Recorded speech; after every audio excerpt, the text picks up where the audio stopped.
live from Australia, from the palatial yet not overly ostentatious Bill Show Studios. It's time for the Bill Show Politics This Week. And now, here are your hosts, Bill and Randy.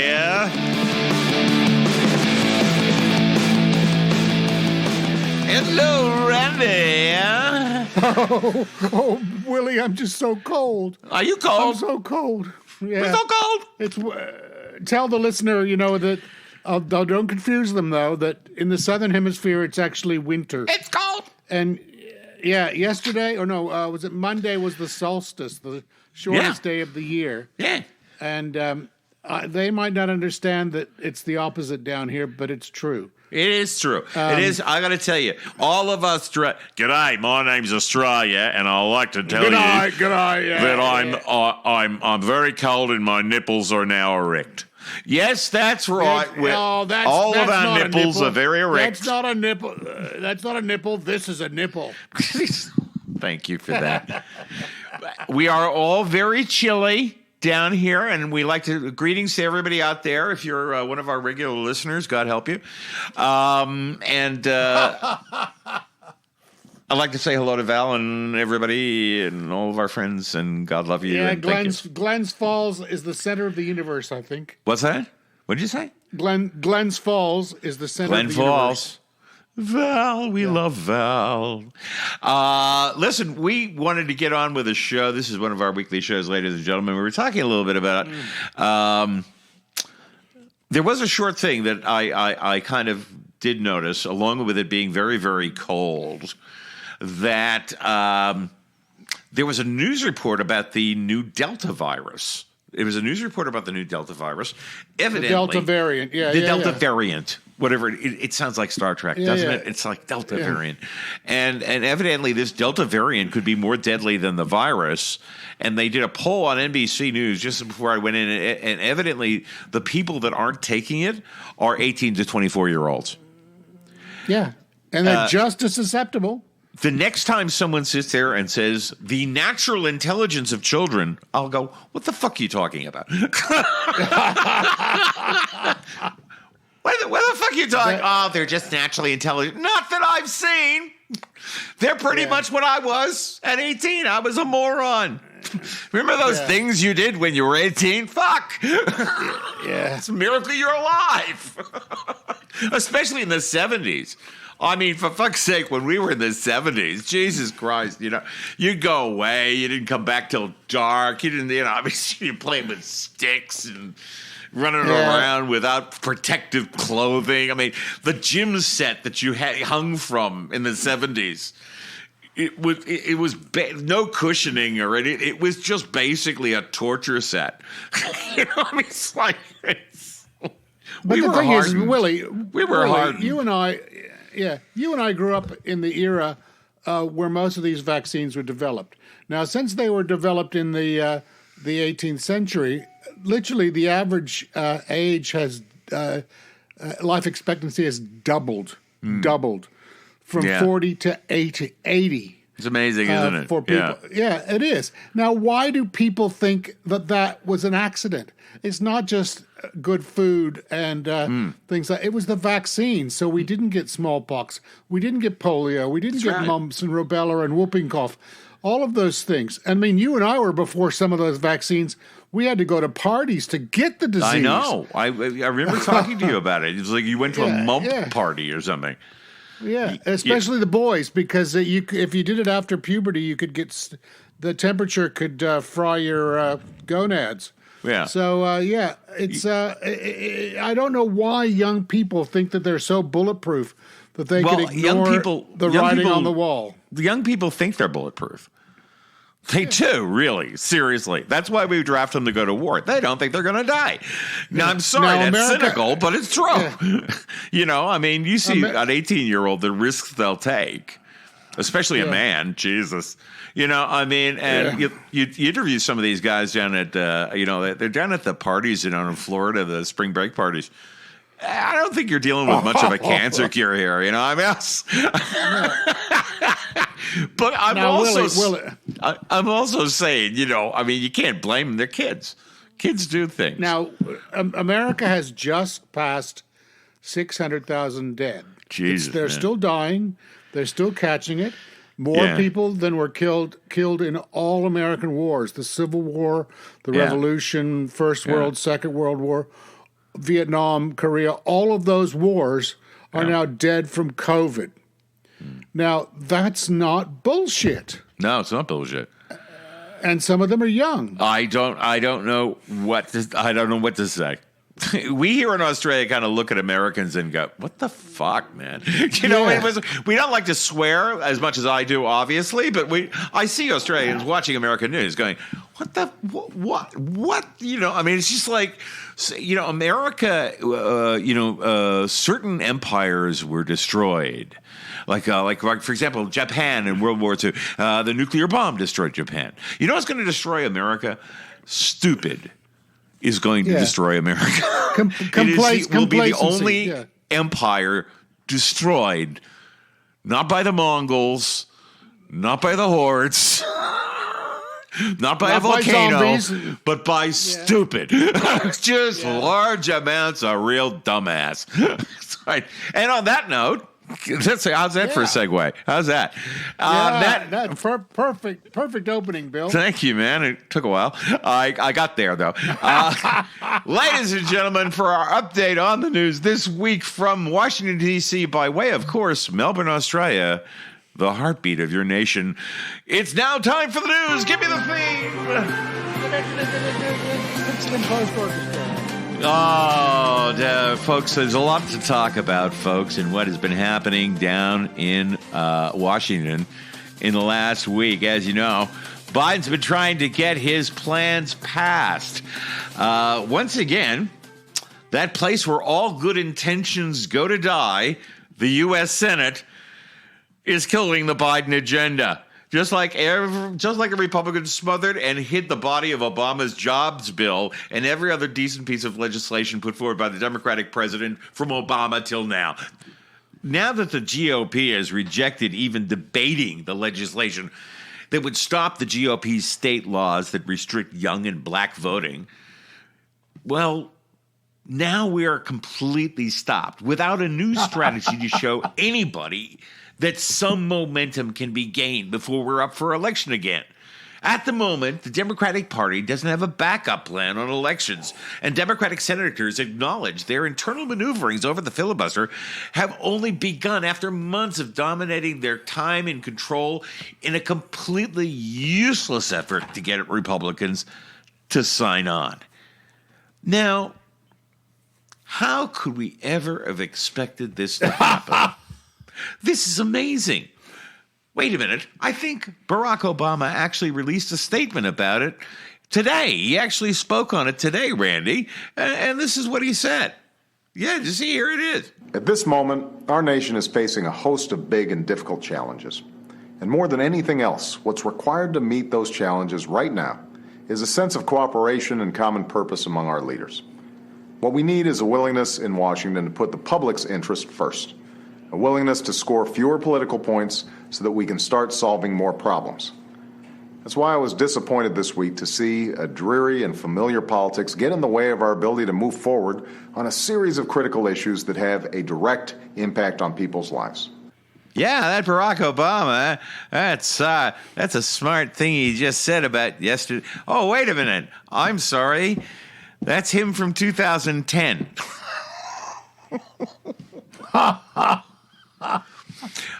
I don't know, man. Are you getting the feeling that, I don't know, you might have done this before? When actually I can go back and find a clip from Obama from 2010 and just plop it in and it's the same shit. If you feel... Yeah, it's like John Wayne from 1973. That's right.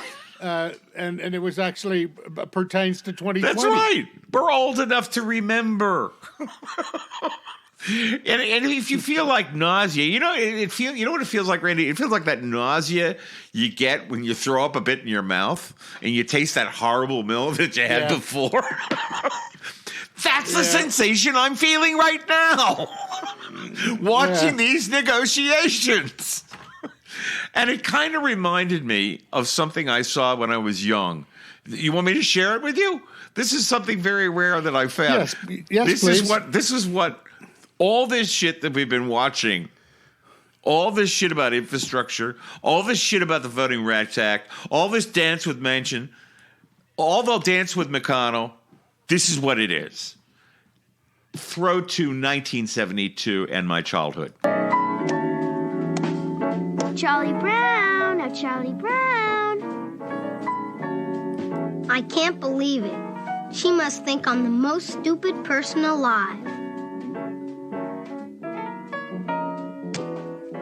Come on, Charlie Brown. I'll hold the ball and you kick it.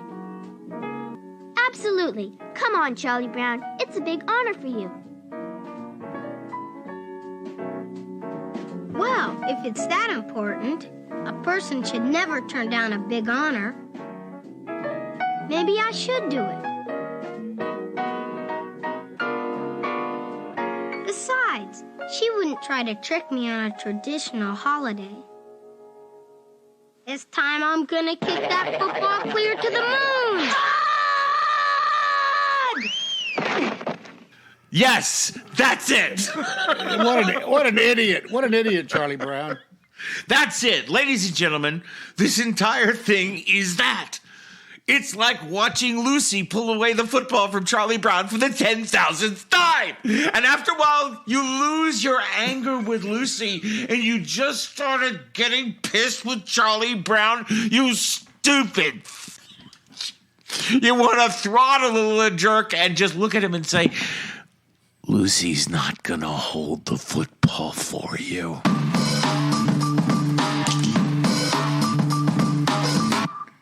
Hey, Randy. Yeah, and there was another thing that I wanted to mention. You don't mind, do you? No, it's your show. I'm just a sorry. second banana. I went on a bit about that, but a lot of things getting me upset. No. I don't know. And that's what we're here for. That's what we're here for. And I got to say that I was going past my living room the other day, and I heard Morning Joe, and I'm making this into a regular segment, ladies and gentlemen. In this segment that we are going to do regularly from now on, because I hate my own head, it's our check-in, folks, to the tune of the Archies, There She Blows. Thank you. Yes, it's our regular check-in with Morning Blow. That's right, the Morning Joe Show with Joe and Mika and every Republican that's not a Trump guy. So I got to tell you, I was watching Morning Joe, and I heard this. They were playing a clip from Bill Maher. And I was kind of wondering how long it was going to take before the guys over at Morning Joe decided to, stop being on kind of our side and start going at the liberals. Well, it didn't take long, ladies and gentlemen. We haven't even cleaned up the mess from the last presidency that they were in charge of. But yes, it started to come out. And the first thing that started to come out was a criticism that Bill Maher did on woke culture. And I want to talk a little bit about that, but it was used as a kind of whipping boy to kind of beat the crap out of liberals in the Morning Joe show. So let's listen to a little cut of what they were talking about over at Morning Joe in relation to woke culture and latte liberals. Okay, here it goes. There are a hell of a lot of Americans trying really hard these days to embrace a new spirit of inclusion and self-reflection, and this progressive allergy to acknowledging societal advances is self-defeating because progress and hope that we can achieve it is the product we're selling. Extremeness of these, as Reverend says, latte liberals is just, even with borderline moderate progressives like myself, it's the wrong key. It really, really does. We've been talking about latte liberals and talking about some people being far too extreme. Yeah, Randy, we're latte liberals now. Yeah, wasn't it? We used to have latte liberals here, sipping our lattes or Chardonnay. Wasn't it the Chardonnay? Yeah, Chardonnay said. The Chardonnay set. I love when people who formerly supported Trump and the Republican Party get pissed off about us being too extreme. Now, personally, I can understand Bill Maher being pissed off with woke culture, Randy. It's a pain in the ass. Can you explain that to me? Woke culture it's like, I have no idea what it means. You're being very, very politically correct about the way you talk and criticizing other people for not being woke to the current, being racist or being anti-feminist by what they say, either in error or not. Being aware, socially aware. And I have two very woke culture kids in my household when I see them. And it's very awkward because I still laugh at mother-in-law jokes, I just, which are anti-feminist. We actually had an argument about Pepe Le Pew, and I'm not fucking kidding you. And no, I do not think he's a misogynist and a rake or something. Yeah. Well, that it was sexually inappropriate, and I don't think this is what I think. I don't think that fucking Pepe Le Pew in the Warner Brothers cartoon should be banned because it's a bad role model for human interaction. It's stupid. They aren't even human. One's a cat and one's a skunk. This I'm trying to explain to them. And I always thought that the lady cat was repelled, not because Pepe was too touchy-feely, which he was. He stinks. But he ran away because he's a skunk. And he smells. I mean, I never thought of it as sexual until you fucking guys brought it up. It's like, why? I don't. Much more inappropriate cartoon animals than that. I know, but you see, I don't get my standards for intersexual human interaction from a cartoon I watched when I was 4. So, I mean, and don't tell me about human interaction. That's what really gets pissed me off. It's like, kids, don't tell me about human interaction. I still remember when you were playing with your own shit in public and swallowing friggin' Legos. So, I get it. It's a pain in the ass for us 60-year-olds, to think. And all I can say, the simple truth is that every last one of us has to shut the fuck up. We do. And because most of the people that are behind the woke movement that I'm talking about are young people. They're 18 to 24-year-olds. The next generation that we're basically condemning to living out their lives on a planet that, Mad Max 2. I don't know. It could be. I don't know. So that alone should allow us to say. Now, I'm not saying that every rich white conservatives are responsible for the lack of action in climate change for the last 50 years, but you know something, Randy, if you think about it. I'm thinking. I think they kind of are. This is my comment to this Bill Maher thing is watching rich right celebrities getting uncomfortable with the left, hauling out the woke movement as a reason liberals and young people are angry, I find to be a total straw man argument. To classify their rage as just an argument of whether or not we should ban breakfast at Tiffany's or Gone with the Wind is an insult. And it's the only argument that the right and people on the right want to have. They don't want to talk about climate change or the fact that social mobility in, America, social mobility is like 27th in the world now, right? Mm-hmm.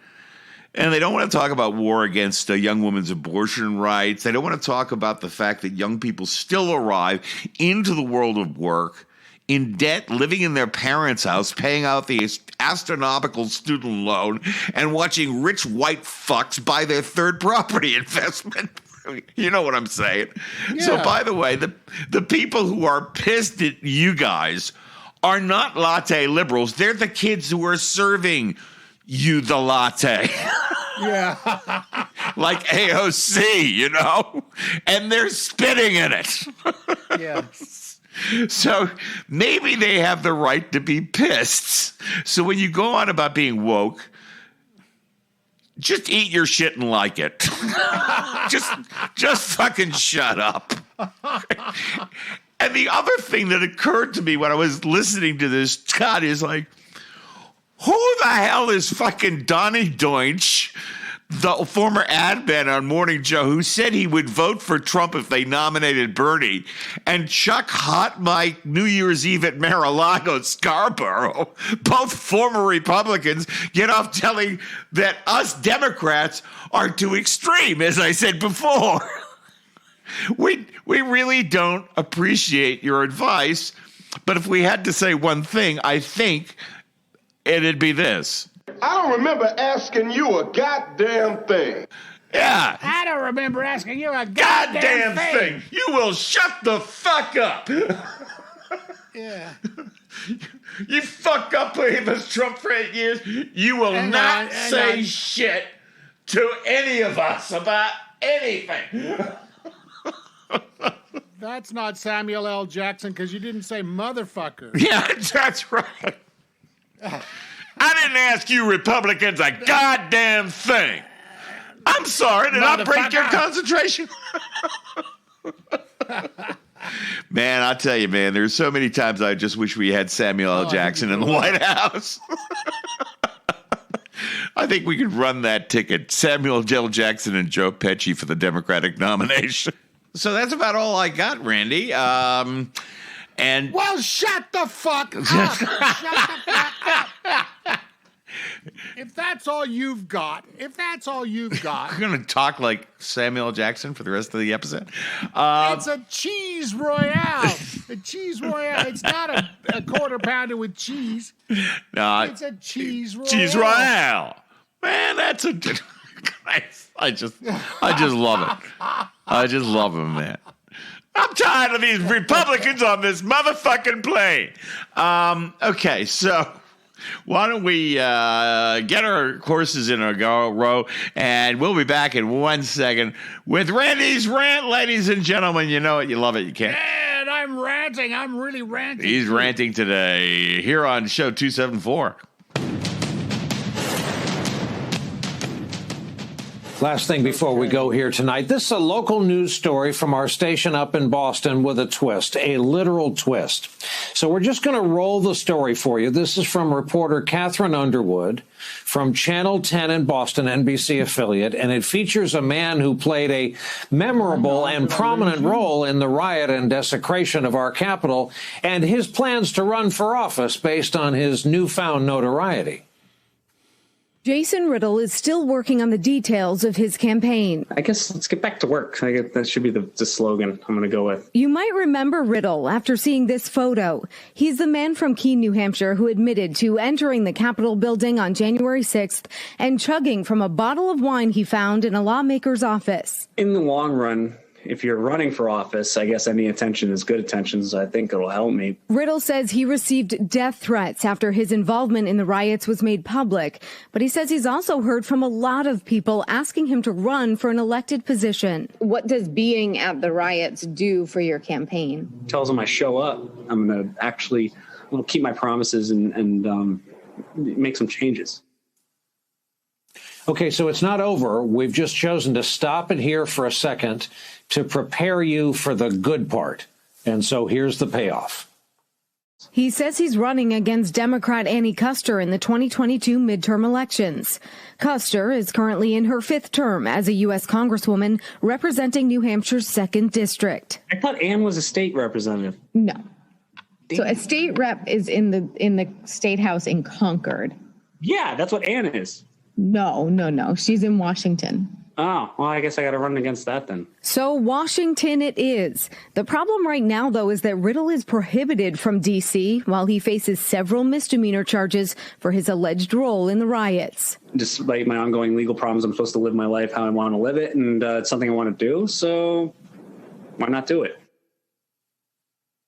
Catherine Underwood to take us off the air tonight. Here's the takeaway. If you have one of these insurrection enthusiasts near you in your community, prompted by their newfound fame to run for office, they may need your help. Please assist them by directing them to the correct race. Maybe also explain the branches of government, both federal and, while you're at it, probably state government as well.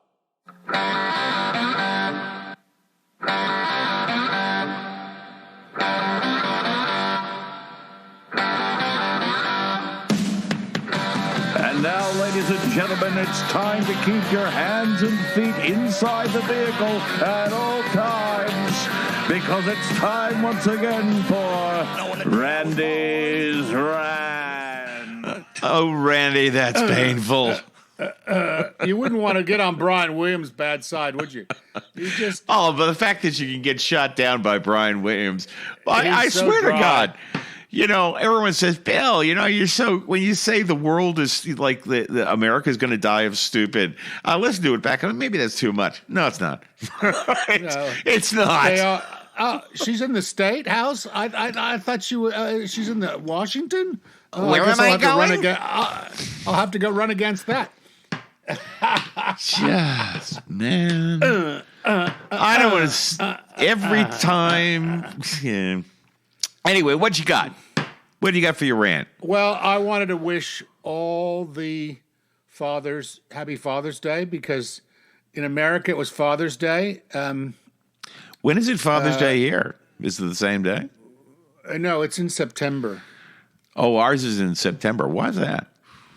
In Australia, I don't know. I mean, Mother's Day is the same, but other days are different. So, I mean, all right.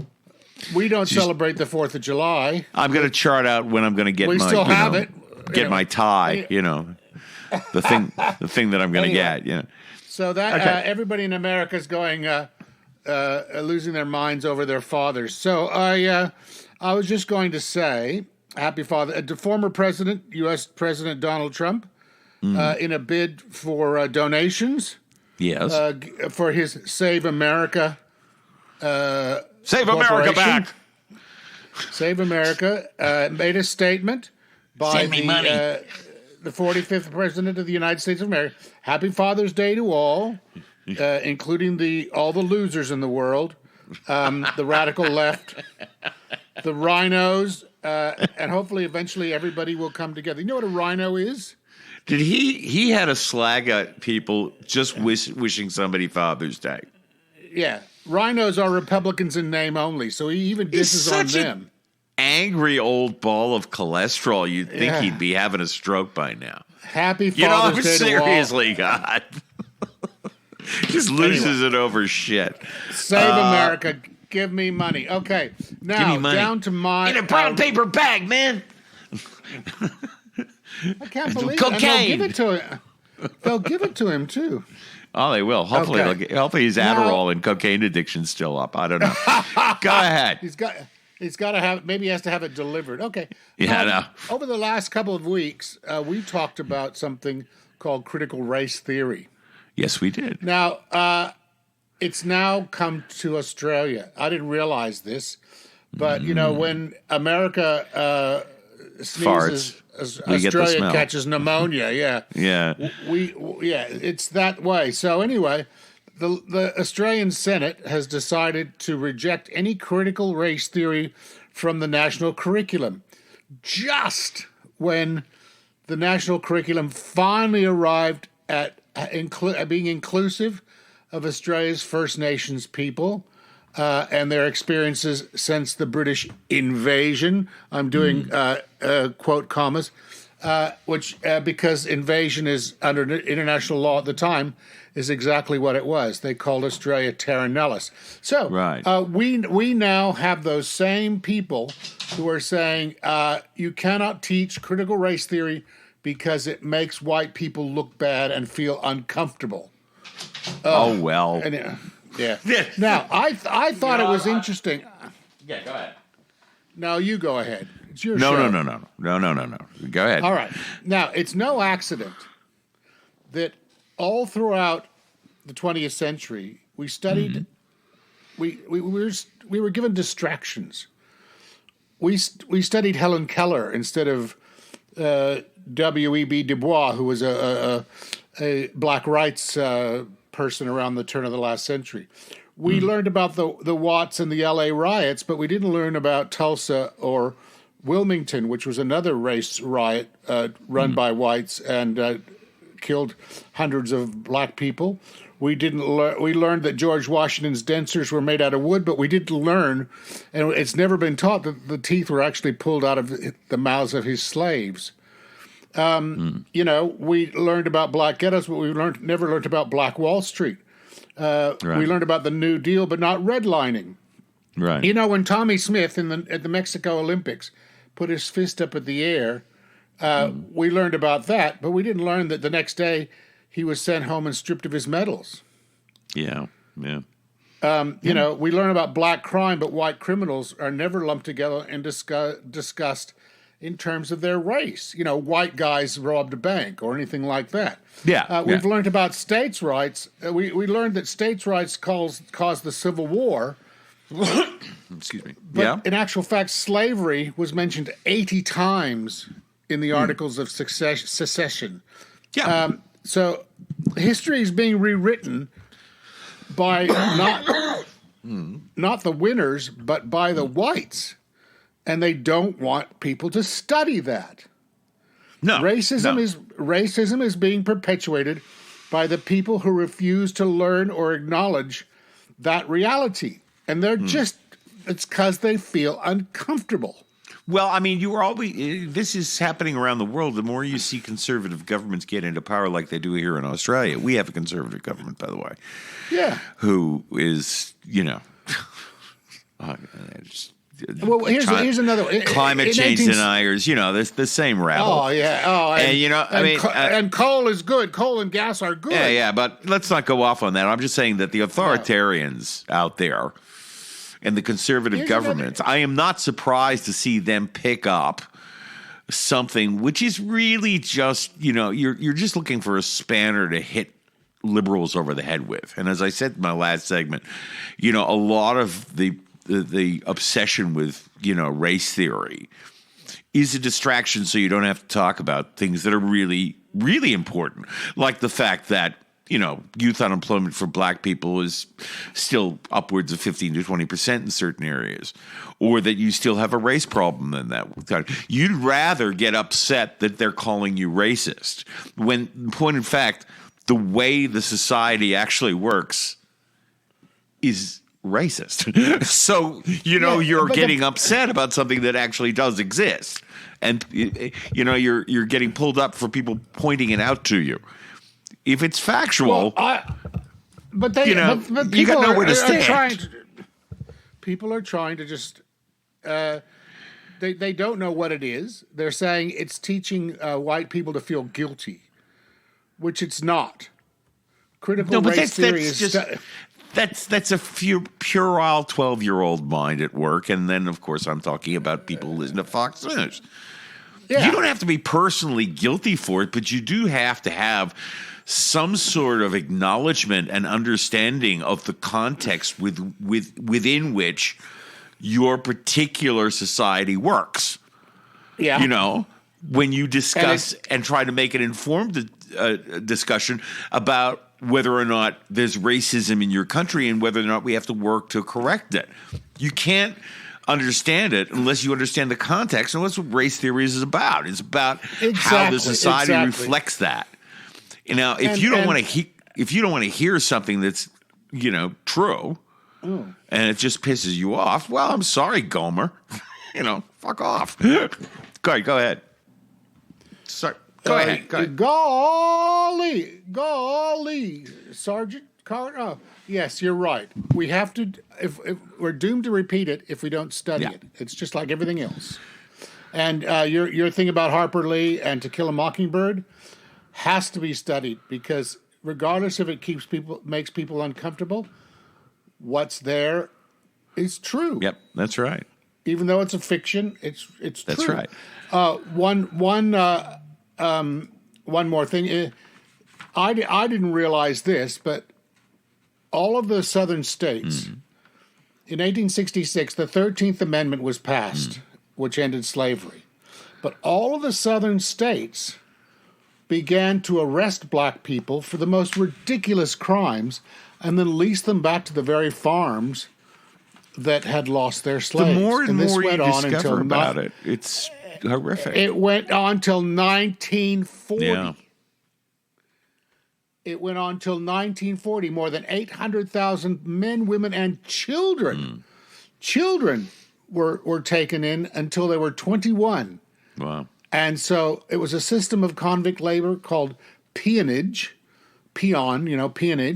and all the white Southern farmers profited by it, and all of the white policemen there were no black policemen, only white policemen, and they were arrested on the most ridiculous little charges. Like you couldn't have a black preacher for a black congregation without special permission for every single service and things like that. I mean, my God, it's just shocking. Yeah, I mean, why do you have to mention that? I know. I mean, if we're having a conversation about racism, why would you mention that? I'm sorry. Yeah. What's next, Barrett? Okay, What's next, Randy? Okay, let's get off of this, and we'll get on to my total religious nut job. Have you got a religious nut job for the week? I'm sorry, Bill. I'll apologize to you in advance, and I'll apologize to the listener. Okay. I mean, you and I guess, are offended by these guys, these hate preachers, more than most. My brother is gay and married. Your son is gay, and we don't take kindly to people who tell us that this person deserves to die. Yeah. Now, this guy, Jonathan Shelley, from the Steadfast Baptist Church in Hurst, Texas. Oh, yeah. H-U-R, yeah, anyway. The Pride March last weekend in Florida, where a truck plowed into everybody, and one person was killed and 2 were severely injured. This is the part of his sermon, which was only 2 days ago, the 22nd. So play the clip. It's only short. Is this going to hurt? Is this going to make me upset? Is this going to make me really upset? Well, that's why I thought I'd warn you, and then you could just throw back to me, and I'll talk. All right, just like Jesus wanted, the Reverend has something to say about the gays. Okay, strap in. Here we go. It's going beyond just saying you do all this wicked stuff. It's saying you enjoy it. You enjoy murder. You enjoy malignity. You enjoy hating God. Look, there's only one group that enjoys that. It's the pride parades going up and down the street. Yeah. And, it's great when trucks accidentally go through those, parades. I think only one person died, so hopefully we can hope for more in the future. You say, well, that's mean. Yeah, but the Bible says that they're worthy of death. You say, are you sad when fags die? No, I think it's great. I hope they all die. I would love it if every fag would die right now. And you say, well, I don't think that's what you really mean. That's exactly what I mean. I really mean it. Yeah, and you're a psycho, and I really mean that too. Now, it takes a particular kind of person to be a hate preacher. A hate preacher that wants Caitlyn Jenner to be killed and murdered because she's a transsexual. He and Steven Anderson, remember our friend Steven from Arizona? He's just, he wants all the disgusting perverts and gays and pedophiles. The Bible says they're all worthy of death. And he's the guy that wanted the shooter from Orlando, who thought he was wonderul. He spoke at an event to honor them. I mean, these people. Well, no, it's like what you will notice is what he's saying is repellent. What he's saying is disgusting. What he's saying is so far away from Christian you couldn't find it with a stick. This is what the Nazis dealt with. This is a guy advocating, wholesale slaughter of people that you don't like. Yeah. This guy's a fucking fascist. He's a bigot and a fascist. But you know something? Picking the eyes out. You know something? Wait. Just let me get this in.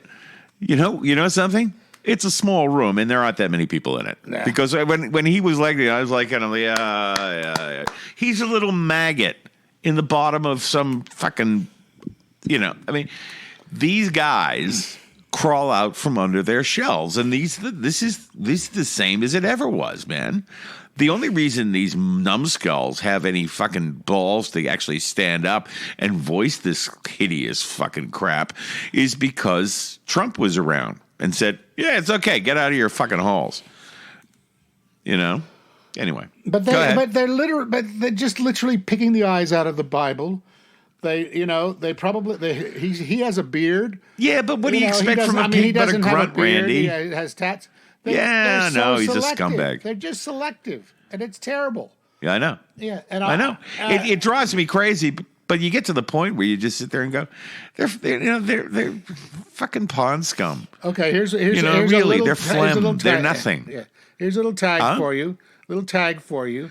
Your friend Louis Gohmert from Texas actually gave this preacher $5,500. I'm sure he did. But he said it was a mistake. when he was called, I meant the Nazi Party. What am I saying? I'm not donating to the right authoritarians. Now, what's going on? Okay, before we go, my pinup girl, I'd like to play one track from her. Anna Kasparian. Well, if she called you, if you called her a pinup girl, she'd sock you in the fucking I know. nuts. Anna Kasparian. Anna Kasparian, who's the second Young Turk. Excuse me. She made a statement about 2 years ago, admittedly 3 years ago, 2018, and recently it went viral, and she could not work out why. Something she said, "Whoa, what the hell was that?" She said, "I don't know why this went viral." So she went back and had a look. It turns out 100 days ago in Poland, they absolutely banned every single reason for having an abortion, including birth defects. Yeah. Okay. So. Okay. Apparently, somebody heard her little piece. It's not very long. It's only a minute long. Heard her little piece, and it went viral in Poland and everywhere else in Europe. And all of a sudden now, she's this huge thing for something she said 3 years ago. Anyway, I'd like our listener to hear it because I think she is she's so eloquent, and she gives such a serve to people who literally translate the Bible. These comments might be strong, but it's how I genuinely feel. I don't care that you're a Christian. I don't care what the Bible says. Like, I feel like it's a clown show, like sitting here trying to decipher what your little mythical book has to say about these very real political issues, right? I don't care if you're Christian. In fact, I will fight for you to have your religious liberty and practice your Christianity. I believe in that. I don't believe in Christianity, which means that you do not get to dictate the way I live my life based on your religion. I don't care what the Bible says. You have every right in the world. All those women who identify with your religion have every right in the world to not get an abortion, to not take birth control, but they do not have the right to dictate my life and what I decide to do with my body. I don't care about your goddamn religion. I'm so tired of having nonstop conversations about what the Bible says. You live your life in the way that you interpret the Bible. Again, I don't care, but you don't get to take the Bible and tell me, well, the Bible says this in this chapter, in this verse. I don't care. I don't care. I don't believe in it. And I have the right, based on our Constitution, to not believe in it. Oh, Anna, you're smoking. Anna Kasparian talking to the women of Poland and the women everywhere. But this was actually 3 years ago about a totally different issue. But the remarkable thing is that the Bible in 10 places says life begins with the first breath. Now, I don't know of any of these hardline preachers and anti-abortion, right-to-life preachers who ever would address that. Yeah. The fact that it actually says that. They'll just say, oh, no, you can't do that. Well, no, it's against the Bible. It's not, in fact. Life begins at the first breath. Not the first heartbeat, not the first wiggling of toes and fingers, but at the first breath. Okay. Anyway, I like that. That woman is a firecracker. She's got passion, and I love listening to her talk. And she's right. Yeah. You know, it is what I've always said in the show, and I know you agree with me. What gets me about the religious right no matter what religion you happen to practice, no matter where you are on the spectrum, whether you're an Islamic, a fundamentalist, or whether you're a Zionist, or whether you're a freak, Christian, you don't have the arrogance of the assumption that you have the right to dictate other people's lives in a free society is quite beyond me. I mean, where do you get that surety? You don't have any surety. Yeah. And the idea that I would ever presume to tell a woman what to do with her body is disgusting. It's disgusting. So, I mean, yeah, I love Anna. She's absolutely right. Yeah. And I don't care what your religion says. So fuck off. Do I bother you? Yeah, Gomer. Yeah, Gomer. Yeah. Shut the fuck up. Yeah, Sam, I don't believe I asked you a goddamn thing. It's a cheese royale, not a quarter pounder with cheese. Anyway, I think that'll wrap us up for today. Another week, another show. Another week, another show. I hope you enjoy our new weekly shows, guys. If you have a chance, drop us a line at thebillsonxpr@gmail.com. And we will see you next week for our daily discussion of the events in American politics. Yeah. We'll see you next time. Bye-bye, guys. Happy trails to you. Bye. Bye, Randy. Bye, Willie.